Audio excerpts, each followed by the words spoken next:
Assalamualaikum warahmatullahi wabarakatuh. Pamirsa sadayana, wilujeng patepang deui sareng simkuring Rizka Deviani Saputri dina kalawarta Sunda. Simkuring di dieu bade ngadugikeun sababaraha warta. Warta nu kahiji nyaeta ngeuna gundukan sampah di Desa Pasiripis.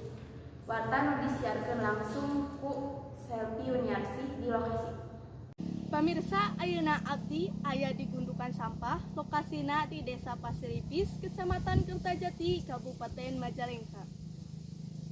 Pamirsa, ayeuna urang tempo sasarengan loba pisan miceun sampah ka tempat ieu sebab teu aya deui tempat nu layak kangge masyarakat mariceun sampah.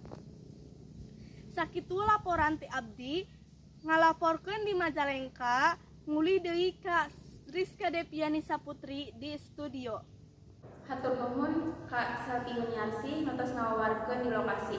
Mung sakitu warta nu biasa diwawarkeun sonten ayeuna.